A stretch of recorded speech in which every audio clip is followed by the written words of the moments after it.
Hey guys, thanks for tuning in to another video on ForgottenWeapons.com. I'm Ian McCollum, and yesterday we took a look at a gorgeous Czech vz.52-57 rifle at Morphy's.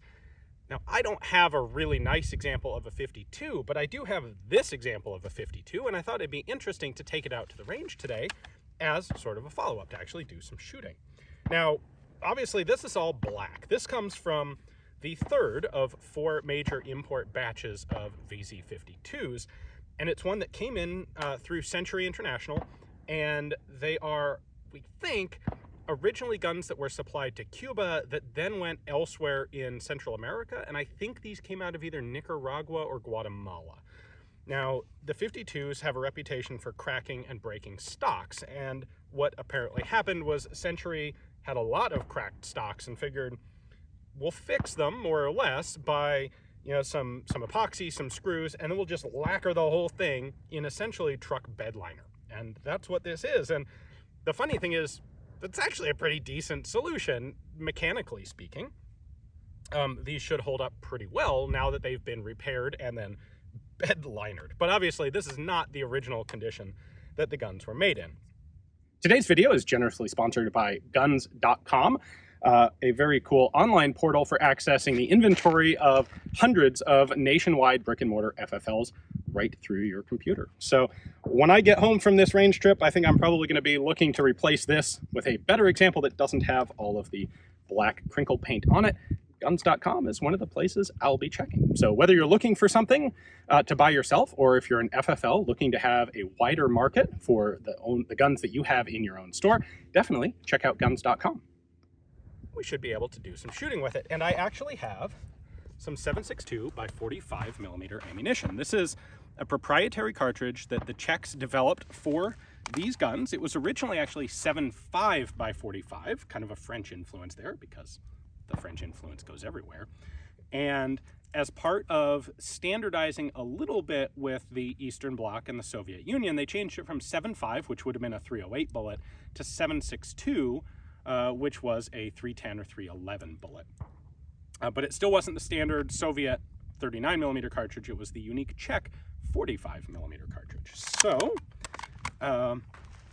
let's go ahead and do some shooting. This is brass case 1952 dated. This ammo is fairly hard to get these days because it has never been used by anyone except the Czechs. That actually went in really smoothly and nicely. Mag holds 10. I'm just going to start with 5. This ammo is all corrosive. I'm expecting duds and hangfires. We'll see what we actually get. But yeah, the Czechs only ever used it for about 5 years with their 52 rifle and their 52 light machine gun.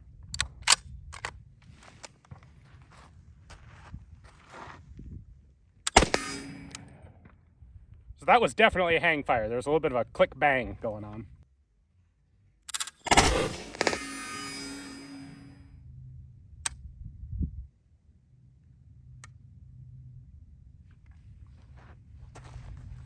All right, we're going to give that a minute just in case it's a hangfire, but it might very well be a dud.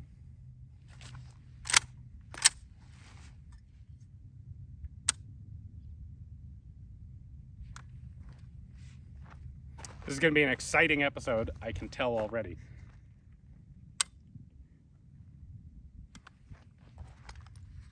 All right, so our first box of ammunition is not doing well here in terms of actually having live rounds.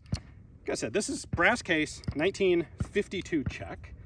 All of it's Czech. I also, interestingly, have a little bit of 1964 dated ammo, and this is kind of grungy.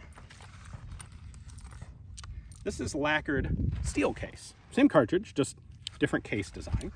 Now, what's interesting is this was made in '64. The Czechs stopped using this cartridge in 1957 when they changed over to 7.62 by 39. And that's the whole story I told in yesterday's video. But obviously they kept making ammunition. Now, there's a really cool little self-published book out there on the 52 and the 57 that talks about where these guns went. And essentially it is just the encyclopedia of basically African bush wars. The primary recipient of these rifles when the Czechs got rid of them and went to the vz.58 was Cuba. Cuba bought hundreds of thousands of these guns. In the early 60s, they bought 400,000 magazines for them, which should say something. And presumably, they are the people who were buying the new production ammunition in the 60s. So this is probably ammo made in Czechoslovakia for Cuba. We'll see if the steel lacquered case has survived any better, perhaps, than the brass. There we go. Oh, well, halfway.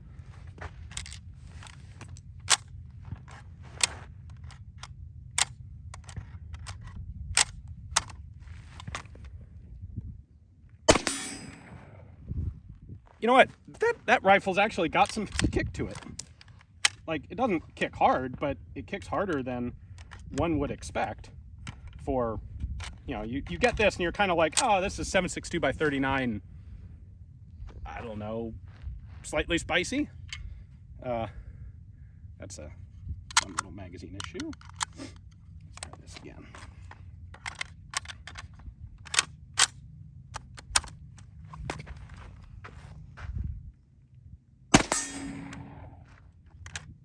Okay.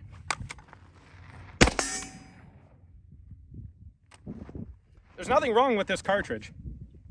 I tell you what, let's do a little experiment. Let's go grab some ballistics gel and see how this compares in ballistics gel to 7.62 by 39. All right, one round of actual military 7.62 by 45 into a block of clear ballistics calibrated gel.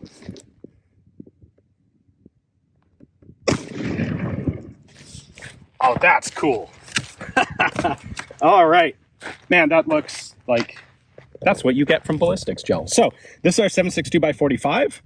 The bullet's gone. You can actually see where it came out the bottom and scraped off our paper here. So I don't have the bullet to see what actually happened to it. All right, now let's compare this to 7.62 by 39. There's the difference in the two cartridges. We'll go with our short cartridge here in a vz.58, seems appropriate. Well, that one clear knocked the gel over. Let's go take a look. All right. So, aside from having a whole bunch of dirt on our previously nice clean gel, we have a bullet that has nice and truly come apart here inside the block. I think it's right there, and then we have some bits and pieces, and you can see something did continue out right here. You can see a little trail coming out. This is the more disruptive wound. All right, so there's our 45, there's our 39. I don't really want to get hit by either of these, but I find it interesting that we appear to have significantly more penetration with the 45. There's clearly a difference in bullet construction here. This is Wolf. I don't have access to any Czech 7.62 by 39, unfortunately, which would presumably have the exact same bullet construction, but 39. So I'll tell you what, I want to see if we can capture one of these bullets intact. So I'm going to line both of these up and take another shot and see if we can do that.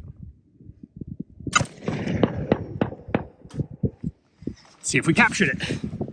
All right. Oh, yes, yes, yes, yes. Excellent. And we got like 2 full blocks through here, and you can see that the bullet just barely at the end of travel here has started to shed a few little bits of jacket. Let's pull that bullet out.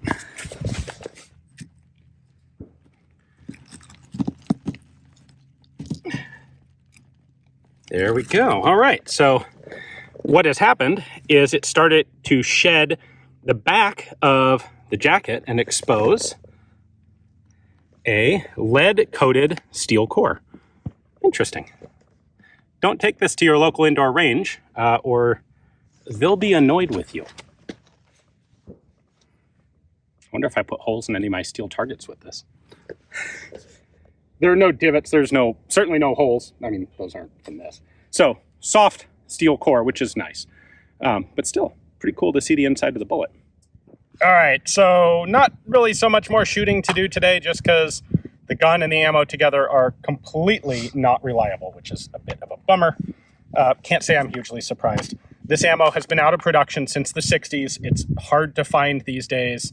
When you do get it, it's not reliable. My little tiny bit of experience here is steel case is a little better than the brass case, but I can't necessarily say that extrapolates out in general. So they're cool collector guns. If you want one to actually shoot, the vz.52 57 is definitely the better choice, unless you're going to hand load it. But even then, brass for 7.62x45 is hard to get. It's just interesting that this was a cartridge that was so niche, so specialized, and yet it did end up literally all over the world. You find these throughout Africa, throughout Central and South America. Basically, every time the Soviet bloc was interested in giving guns to people, vz.52s and 52-57s were in that pile. So yeah, we're more used to seeing AKs, but this sort of thing got everywhere.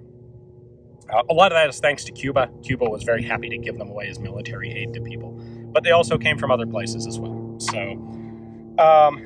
if you want to go into the original history of how these things came into the U.S., there was initially a batch. U.S. Marines in Grenada actually encountered a bunch of these, and a surprising number, well, not a surprising number, some of them were brought back into the U.S. as souvenirs. That predates the GCA, so they don't have import markings on them. There was also an initial importation of these guns commercially that predated the 1968 GCA, and those also do not have import marks on them.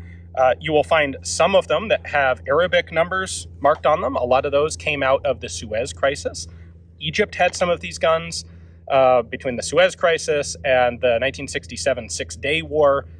Israel ended up capturing a bunch of these and got rid of most of them. So that's why we have Arabic marked ones in the US. So like I said, they come out of everywhere.